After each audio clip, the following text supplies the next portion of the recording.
I knew there were certain things that I wanted to have in my life. Looking back, I was very much in control. If I were still in control of my life, this is not where it would be. It's been so much better than what I could have dreamed for myself, but so much different than what I dreamed for myself. I think looking back on my path, all my decisions still led me here, and I still have a purpose. And he was able to take my windy paths and get me back on his straight path.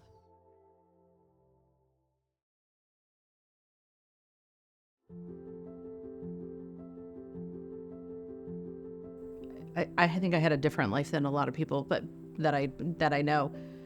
So I'm a military brat. My dad was in the Army. So from before I was born, my parents moved every 3 years to a different military base. So that is the culture I'm used to. Very strict, very structured, very planned out. That's the life I knew pretty much, well, my entire life. So I was very privileged in the sense that I got to explore the world in a very unique way. But that put me, looking back, I think that put me in a position, moving as often as we did, and being just the three of us, that put me in control. If I want this to happen, then again, I'm the one that has to step out, or I need to make sure that happens. That led me to structure and plan my future, especially after I graduated school, right? So when it came to that point, I was convinced I was going to, this is what I'm going to do. This is, I need to be married by this age. I need to, this is how it's going to go. And I was going to do pretty much everything in my power to make that happen, because that's what I assumed needed to be done, that I'm in control of this. So let's lay it out there. Looking back and growing up, I think the pivotal moment for when I felt that was when my parents decided they were going to get divorced. We were in Japan, so we're not near family. I remember that conversation, sitting there, and it was like everything, again, I felt like everything fell on me, but in a different way. It's like, okay, now I need to solve this problem. That was the first time I felt anxiety. That was the first time I remember. So I was in 5th grade, and I remember we moved back, and we moved to Buffalo. So we were actually with family at that time. My dad got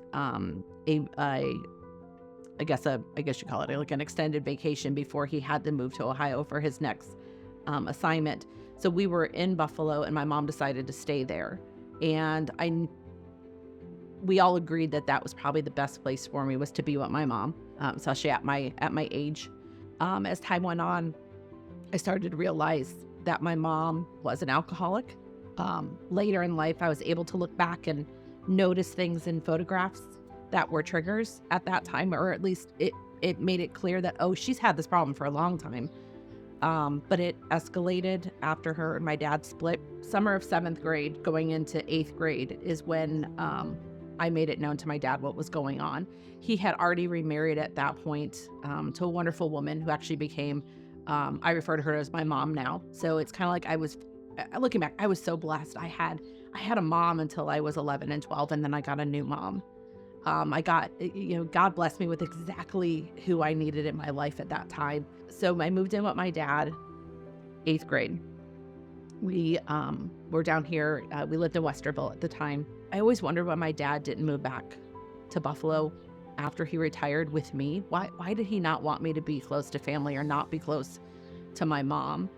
And what I learned later was he wanted better for me. Once I graduated, I was still planning out my life, but I started to feel the pull that you're not quite making the right decisions. But I still kept going with those decisions. I heard it, but I still just ignored it and kept moving on. I didn't want to go to OU because I was afraid it was going to feel like high school again. I was afraid I was going to be with those same people. So I'm not going there. I'm not going there. I'm going to go here. I'm going to go to Wright State University, and I'm going to major in physics engineering. don't major in physics and I have no idea what I was thinking. Within a year, I realized that wasn't what I wanted. It's what I planned, but it wasn't what I wanted. I did research. I called some of my high school teachers and said, this is what I'm looking for. This is the kind of engineering I want to do. And they're like, oh, you has that. I'm like, of course. She ended up passing away finals week, my senior year, week before graduation. I was very numb. And I remember just thinking, okay, what do I need to do next? What do I need to do? When I got down to her apartment, she still had so much stuff boxed up. It was a blessing to see that I didn't have as much to pack. She hadn't been there very long in this place of her own. But I remember a woman specifically coming to the door. Again, nobody knew I was there. Nobody knew. I didn't know my mom's friends. I didn't know anything that she had going on down there. So I remember this woman she knocked on the door, probably in her 50s, very nice looking woman. And she said, I just needed to come tell you that your mom's been going to the church down the road and that she was saved. Little things like that. And looking back, this was God. No doubt him showing me, I've been here with you and I'm here with you now. I remember when I picked her up at the crematory, I buckled her in the seatbelt, and 6 hours I drove her back. At that point, I was still in control. My emotions were in control. I did the checklist. I did what needed to be done. And I remember I got home so late that night, and I stayed in Athens. And I remember that next morning, all I did was come out of my bedroom, and there my mother is sitting on my dining room table in a box. And it was at that moment when I finally was able to grieve and just lost it, that my mom was on my dining room table. But again, during that time, he was there. I was not alone. But I always, as a kid, I felt alone in the sense, but looking back, I wasn't.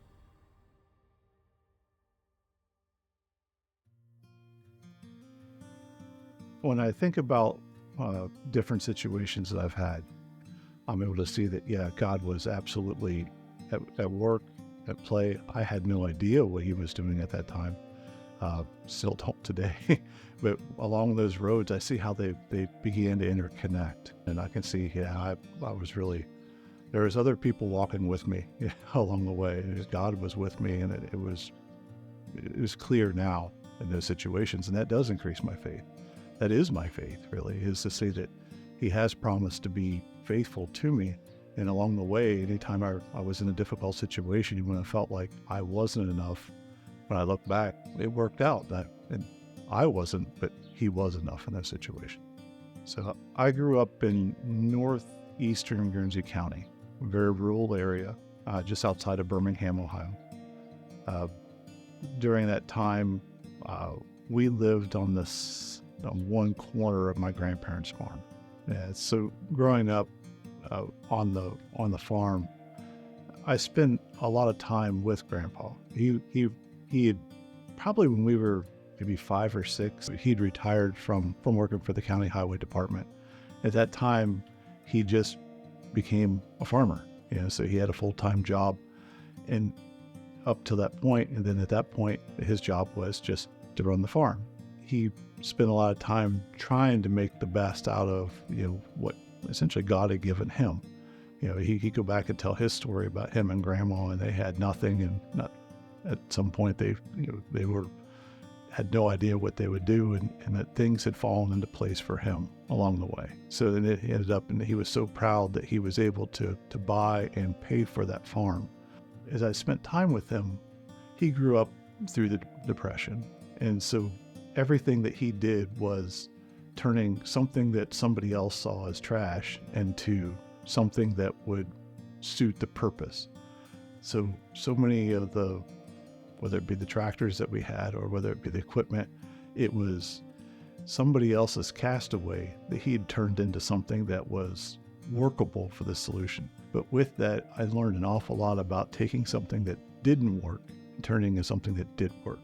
So even to this day, I still look back, I'm so thankful that he taught me how, if you have an engine that doesn't run, this is what you do to fix it. If you have a piece of equipment with a welder and a torch. And if you don't care what it looks like, you can get it to work again if you just use your head.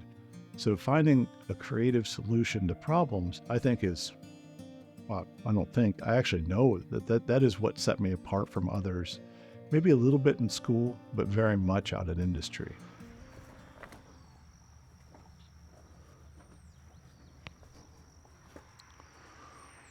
So my skid steer has a fuel leak, and I've been dealing with it off and on. I just put a little bit of fuel in it, but I was able to get a different tractor, so I think we're going to sell this, and I don't want to sell it with a fuel leak. Something I should have fixed a long time ago, but it's kind of a tedious little process back here where you can't reach. Growing up, we never had new equipment, so we always had to do these kind of projects. Always felt like we were fixing patches all the time. It was good enough. That's probably different with a lot of people. Even back then, I was a little bit more stayed home. I didn't really wasn't into sports as much. So then I spent a lot more time on the farm, and that was really my comfort place. I think, some kids like that, other kids are kind of off doing other stuff. So we always had to fix those items that were just, every year there would be something wrong, bearing wrong or something broken. I learned a lot about how things go together, how things come apart, how you make do with not a whole lot, try to use whatever you had laying around. Helped out later on in life, or right now anyway. It's the same way I find myself trying to approach problems. Sometimes it is convenient though to actually buy the right part and put it on, but it's good to know sometimes how to do it the farmer way versus the right way.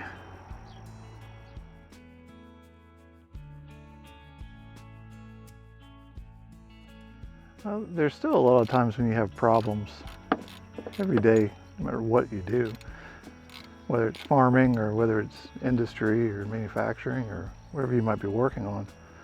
There's going to be those problems that come up. And rather than just phoning somebody, you figure out how to take care of stuff on your own. And you can sit there and think about it all day long, or you can get busy fixing it. And I think that sometimes that's, I find myself that too sometimes, but a lot of times it's a matter of this perspective, like, okay, never done this before, but let's figure it out. I think that's true. Maybe it's perspective of age as much as anything, that just because you have a problem doesn't necessarily mean that you're the world is against you. Life is going to be full of trials, and having that mentality that, okay, this is just a trial that's before me, and let's get busy trying to make the best out of it, versus just getting down on ourselves or allowing ourselves to just feel too overcome by the weight of the situation. I had a lot of good mentors in my life, Grandpa and different people I work for, that just helps you just to get busy working on stuff rather than sitting around and worrying about it all day. Now growing up, Dad worked a lot, so I spent a lot of time with Grandpa, but then now Dad's retired and he comes out and helps me on the farm, so it's awful nice to have him around now too, to kind of help me see stuff. So it just seemed like my life always had the right people in it at the right times to help me through. As I went into high school, maybe in junior high and high school, I was an awkward kid. I was overweight. I didn't really spend a lot of time worrying about my appearance so much. So I wasn't the popular kid or the one who would, wasn't overly outgoing. But I found, and maybe this is the first time I can really sense that God was really reaching into my situation. It's like friends that were popular reached out to me and wanted to be friends. I really did feel really blessed to have those relationships, to helped me to see that there is a brighter world than just one small little area of Guernsey County. And that's what prompted me to make a decision to leave and go away to college. I probably, if it hadn't been for some coaxing from others, probably wouldn't have taken the step. And to this day, I probably still live in one little area of Guernsey County. But it did kind of push me and make me feel like, okay, there's a big world out there, and I need to go try to be a part of it. And that's what led me to Ohio University. As I moved through college, I made friends, and we spend a lot of time together as you go through all the classes together. And it actually, quite a few of the friends that I had were, outside of that. You just happen to know people from engineering in general. But a lot of my closest friends, especially in the junior and senior year, became ones I was doing projects with, and Gina is one of those. So my earliest memory of Richard was in college. We were juniors. Yes. Oh my gosh, it was welding. I was taking my welding class, and I had never welded in my life. And I remember there was this guy in the class, some tall guy, and I remember there were sparks flying. It just looked like a hot mess, and I'm like, that is not what our instructor said to do. Like, I'm like, he's doing it all wrong. Come to find out, he was the only one doing it right. I do remember him being funny in that class, but I ended up being in other classes with him, and we had to do projects, and he just seemed miserable. Like, we picked him to be in our group because we knew what he was good at. So we wanted him to do that part of the project. And, there's only like 4 girls in the program, and 2 of us were in a group with him, but he was just a jerk. That's what I remember of him, was he was just a jerk. I really found Gina to be very attractive. She kind of caught my eye. But more on top of that would be, I watched how she conducted herself and how she's able to be assertive, but also she had a lot of pride in her work and the things that she created and the things that she did. It was, made me take notice. I didn't know that. I didn't have the same impression. He definitely never made it seem like he enjoyed doing group work with me. He would tell people the only reason I passed a class was because he did my work or helped me. Looking back, though, I think this is like 2nd grade when the boy pulls the girl's hair. It kind of all makes sense now. Thank you for helping me graduate, though, Well, you're welcome. So leading up to graduation, several months before graduation, we started doing interviews. The idea was we were told we should have a job before we graduate. So that is what I was focused on. And I remember going to the interview for my first job, and I knew I wanted that job. When I walked in there, it was a Japanese company. Later on, I'd found out from one of the HR people at the time that they were surprised they hired a female engineer. I think what helped me was I could speak a little Japanese. So I was able. Definitely had experience. So I had experience with the culture, which definitely helped. But I focused on plastics in college, so I was able to explain a whole bunch of processes of making plastic products, which is what they did. And I wanted that job, and I was so excited when I got home and on my answering machine, hey, this is so-and-so, and we'd love to offer you a job. And I was so stinking excited that I called them up that minute and said, yes, I could start. And then I had to call them back and tell them, well, I actually graduate on this date, so I'm going to have to start, I can't start tomorrow. But it was in Reynoldsburg. So my thoughts immediately were, oh my gosh, I remember going back up in that area trying to figure out, well, I'm going to buy a house. Where am I going to live? Like, I had already started thinking to the future and planning that this was where I was going to work, and this is where I was going to live. Gina has always been a planner. I kind of roll with the situation a little bit more, tried interviewing for a lot of different companies and see what was out there and the different opportunities at that time. I didn't really think too strongly about Columbus or the automotive area until Brianne kind of reconnected us along that route. And I remember he came in for the interview, and I'm sitting at my desk, and I watched him walk back to the lab. And I kind of just rolled my eyes, and he kind of walked back. I tried not to make eye contact. I remember my boss coming in, and he's sitting behind me, and I remember him saying, "So what can you tell me about Richard?" And I said, I literally said, "It's best I don't tell you anything about him." I said, "Except he's really good with metal." Because they were hiring him to do the seats, where I took care of all the plastic parts of the vehicle. So my background was plastics. His was metal and steels. And I said, "That's it. That's what I can tell you. But he's good. I know he's good at that." And they hired you. In spite of you. But I will say though, once I did start, and to have that interaction, and you, quite honestly, all of us really became almost a family there. So it was a closer friendship for a number of individuals that all worked very closely together through some difficult projects and things going on. So it really brought us together as just a collective friend group at that time too. So everybody kind of knew everybody's lives and kind of, cheered you on and counseled you if need be. And it really became more of a community at that point.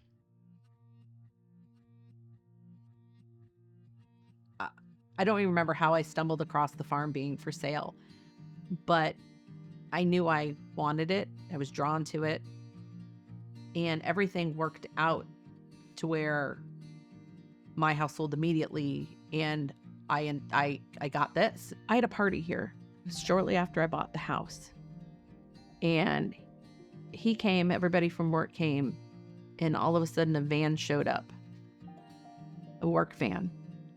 And the guys were funny, and they opened the back of the work van, and out came 4 baby goats.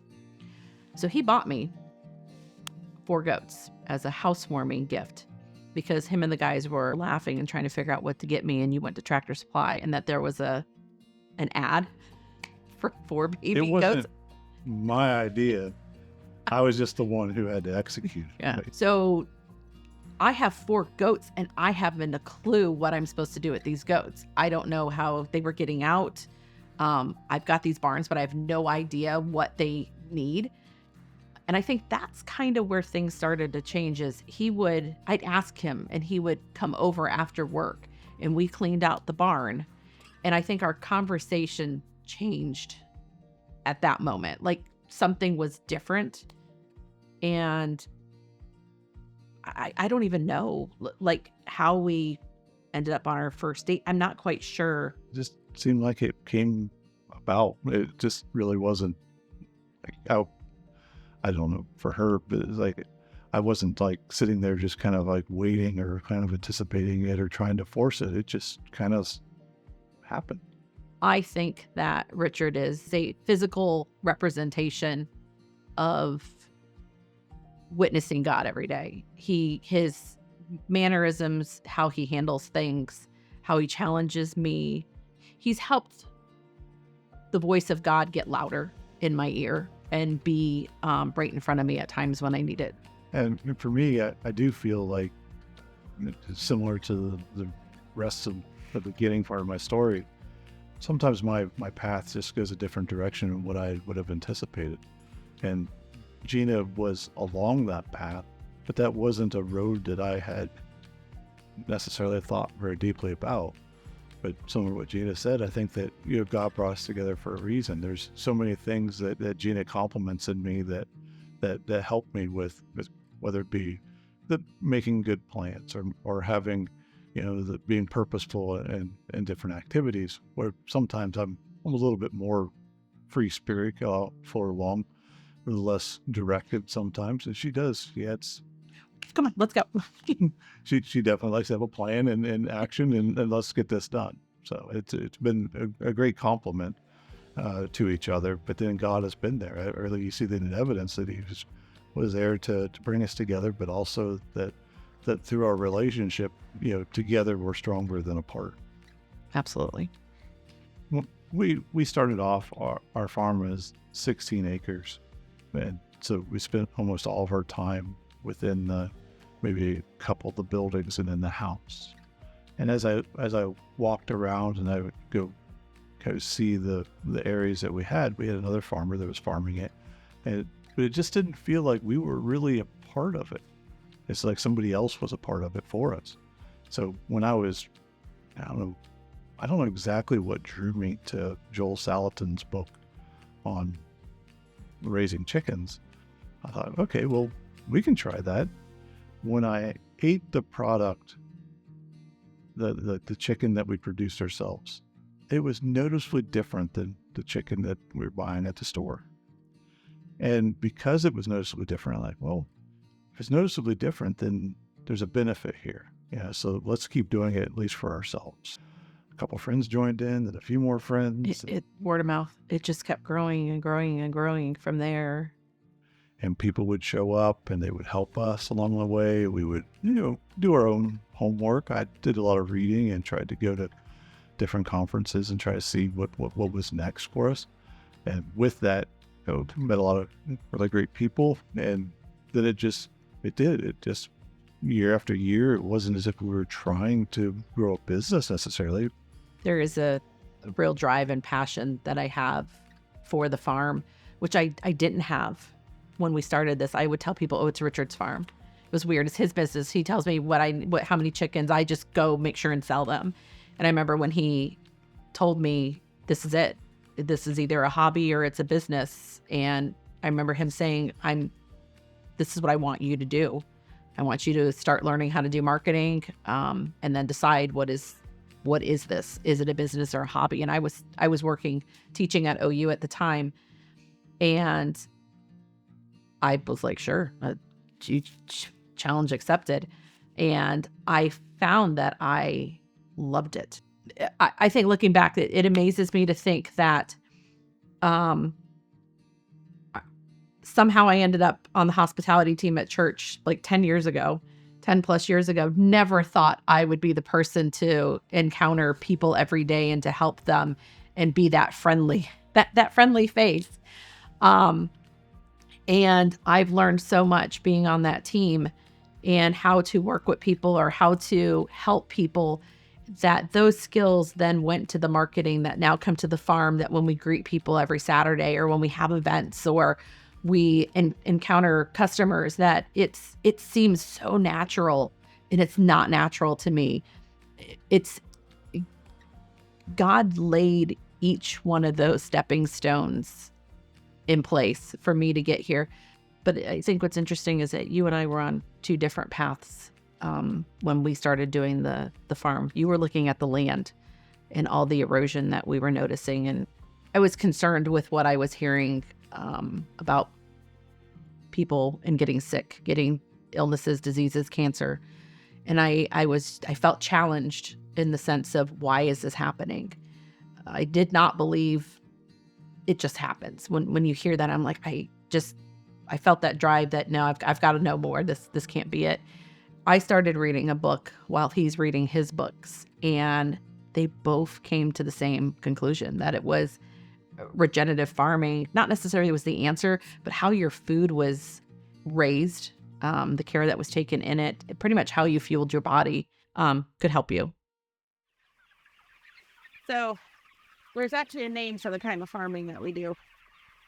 It's referred to as regenerative farming. So the idea is we only take what we need and we give back more than what we take.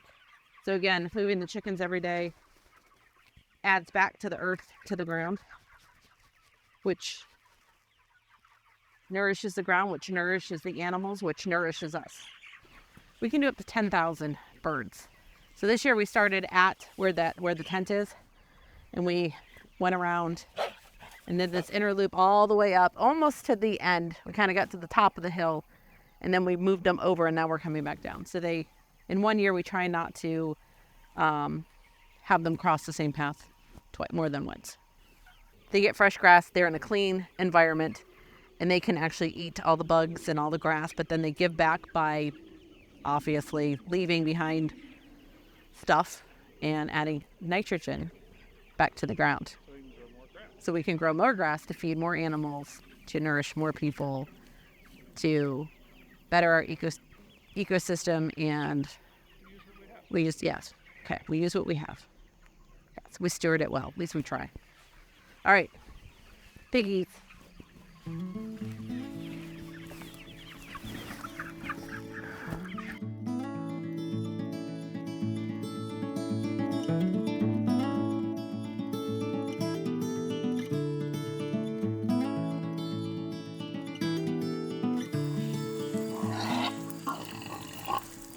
I think pigs are my favorite. Yeah.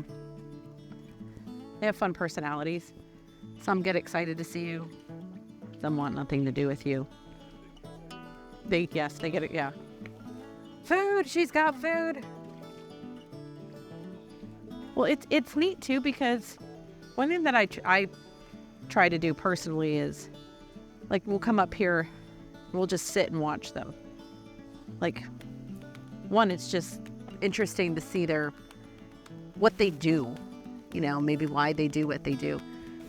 So what's really cool is, like, they have dug up all these rocks and exposed all of this ground just by rooting around. But come spring, because of everything that they're putting back in the the ground, this will all be green again. So, and it's actually really cool. So what they're doing is they're helping to clear out the underbrush. So then this way the sun can come in and it can hit the surface to actually grow grass and give us kind of a pasture in here. So it's really cool too when you go through here, because you can see like their paths, and they actually create these really cool tunnels like around the thistles and the wild berry bushes. So it's like they have their own little city amongst the woods. I love that we, even though it's not every day, we get to share this with our family. That this is our, maybe the kids don't love it every day as much as, day to day, but we get to come home and share quite a bit as a family. We do quite a bit as a family. And rather than have hobbies or things that take us in different directions, a lot of what we do is right here. And it kind of coalesces us into that community that I grew up with and I enjoy seeing. I do believe that they witness God when we're out in the fields. I believe that we have a wonderful opportunity to work with them every day and to teach them and to have them understand. I want to say it's almost constant. They do ask a lot, like, why do we do this? Why do we choose to do this? And it's interesting because I can tell them a different reason every time. We can talk about the communities members that we're supporting. We could talk about the food banks that we support. We can talk about the caring of the animals. We can talk about the land, that we believe that, we can make an impact on their future as a whole, by caring for the land the way that we do. And, I think that's the goal. We care for the land and we get all of this, I guess it's a bonus. We get great food from it that's healthier for us. We get better, healthier land. Our kids will hopefully have a long, healthy life. God is faithful. Yes, he is. There's over the years, he has been with us, even here on the farm. He brings people to us. He brings people to us in critical situations or critical moments in their life, and they come to us asking for help. A friend of ours, a friend that I know, her cousin was sick with cancer very young. And I remember feeling this calling to reach out to them. There was a book I was reading at the time, and it had to do with the foods we ate and how it can work with your metabolism and your body to help support you during that time. And I remember sitting on the couch, and I kept thinking, how do I get in touch with them? How do I tell them we'd like to help them if we can? And I remember it was about 11:30. I remember my laptop was on the dining room table, and for some reason I got up, and that's late for me to be up. And I remember I checked my email one more time, and there was an email from this woman's husband to me, and he said, someone pointed us in your direction and we need your help. I don't know what to do, but I need food for my wife to keep her healthy. And I remember just kind of kind of just stunned in that moment that I kept feeling like I needed to reach out to this person, and they reached out to us. And I remember I took some time, I prayed, I thought about it. The next morning, I did send them a message and said, here's what I feel like God wanted me to tell you. Here's some information I have. And they're like, it was very well received. And we got to help them. We got to know them and their family. And, it was that nudge of, keep going, that, I will bring people to you. I'm in this. But right now, we've been called to where we are, and the struggles we've had and the successes we've had, those are all just part of it. We're brought here in order to make a difference every day in some small way, some great way. It's not for us to know. But at the end of the day, we just take every day as it comes, be faithful, and understand that our why is really related to God's plan. And if God has a plan, then we're good with it. We do have a platform where we can, I don't want to say educate, but I mean, we can inform, and we can bring God into that situation and put him at the forefront. And, this is what's going on, but here's how we're handling it.